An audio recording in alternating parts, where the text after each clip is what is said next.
Assalamualaikum warahmatullahi wabarakatuh. Kembali lagi ke channel kami.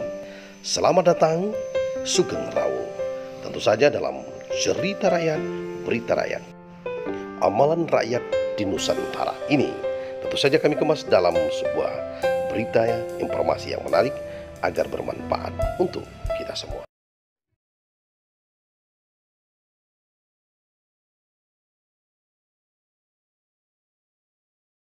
Bismillahirrahmanirrahim. Assalamualaikum warahmatullahi wabarakatuh. Alhamdulillah wa syukurillah wa la hawla wa la quwata illa billah. La in sakartum la azidannakum wa la in kafartum inna azabi lasyadid. Sahabat semua, dengan jiwa yang lemah dan pengetahuan yang sangat picik, kami menghadapkan bersyukur kehadiran Allah, di mana beliau selalu memberi hidayah dan inayah kepada kami, sehingga kami dapat menyusun sebuah video di channel kami ini, tidak lain tidak bukan agar saling sharing apabila ada sebuah salah, untuk saling dipahami. Namun setidaknya saya hanya berbagi sebuah kuliah marifat pada hari ini. Kadang-kadang kita tidak sadar tentang diri kita yang perlu keikhlasan atas segala perintah Allah Subhanahu wa taala. Awalidin marifatullah. Pertama sekali mengenal agama itu harus mengenal Allah Subhanahu wa taala. Sebelumnya teman-teman sekalian barangkali sudah banyak yang paham dan mengerti. Namun pada kesempatan ini saya memberikan pengertian bahwa marifat ialah mengenal atau mengetahui, yaitu mengenal atau mengetahui akan Allah dengan cara memperhatikan segala hasil ciptaannya, yaitu mengenal Allah dengan budidaya, mengarahkan segala potensi akal dan batin. Dasar yang diberikan oleh Rasulullah SAW adalah sebuah hadis yang berbunyi, yang artinya, hai Abu Zar, sembahlah Allah seolah-olah engkau melihat kepadanya. Bila engkau tidak melihat Allah, maka yakinkan dalam hatimu bahwa Allah melihat engkau. Al-Hadis. Pada zaman Khalifah Sayyidina Umar bin Khattab, ada seorang pengembala yang mengembalakan kambingnya yang beratus-ratus banyaknya. Ketika Sayyidina Umar lewat di sana, beliau terteguh pada kerajinan dan kasih sayangnya pada penggembalanya.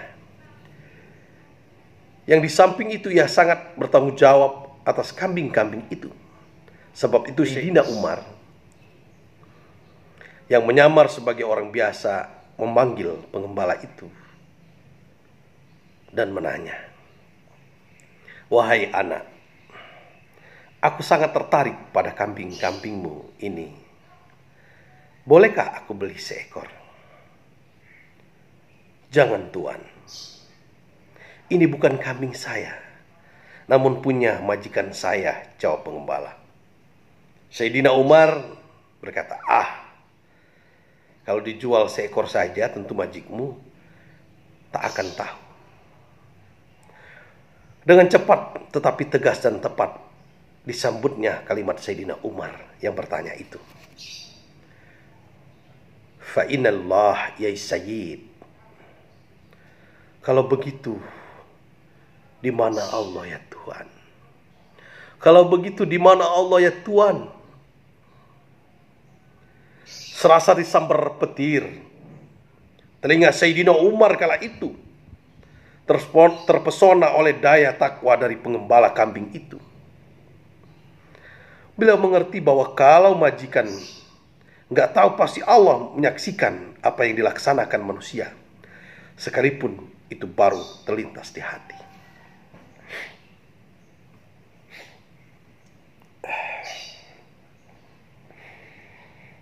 Astagfirullahaladzim.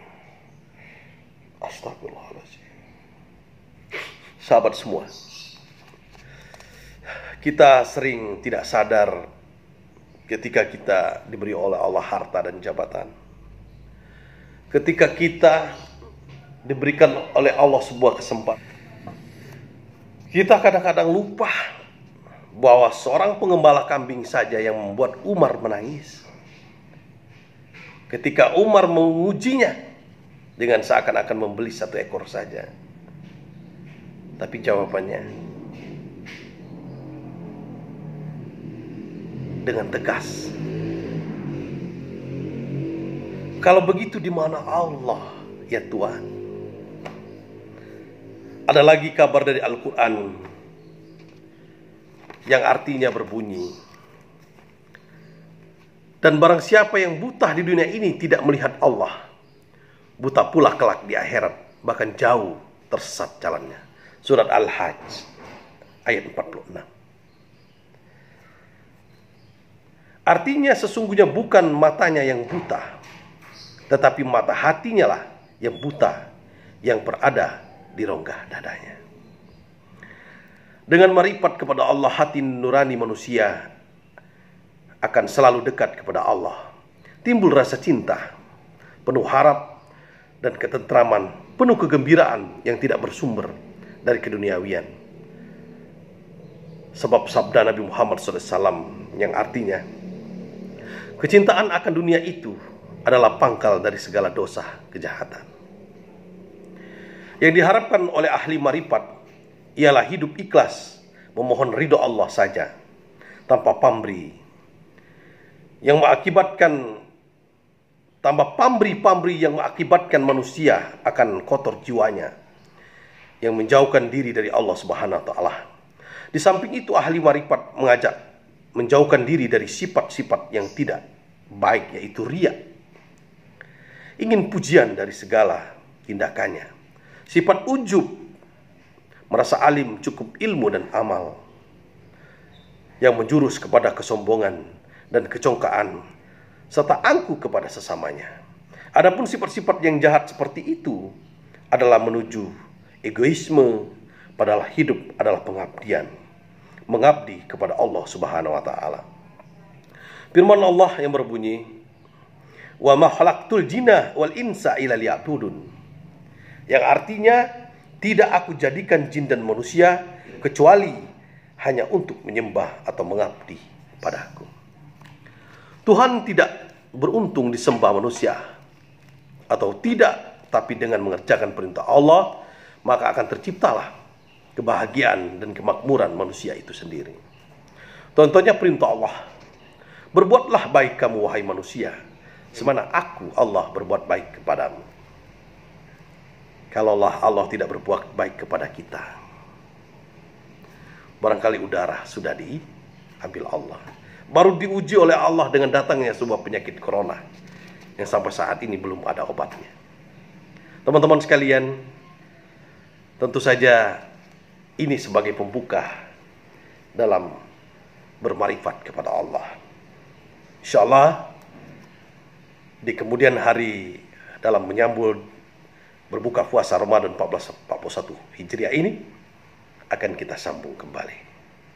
Wallahu a'lam bishawab. Hanya Allah yang lebih tahu.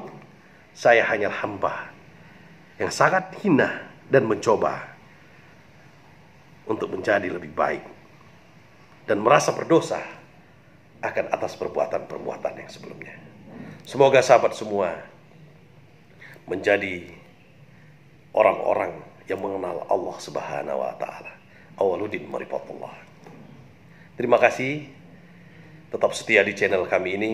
Apabila ada salah dalam penafsiran ini, silakan komentar di kolom komentar yang ada di bawah. Karena ini sharing, bukan untuk berdebat. Kami akhiri, wallahul muwaffiq ila thoriq. Assalamualaikum warahmatullahi. Baik teman-teman, sahabat akad dimanapun Anda berada, tentu saja jangan lupa dukung kami dengan cara like, subscribe, dan bagikan berita ini agar bermanfaat untuk yang lain, dan aktifkan lonceng notifikasi agar tahu berita-berita yang selanjutnya.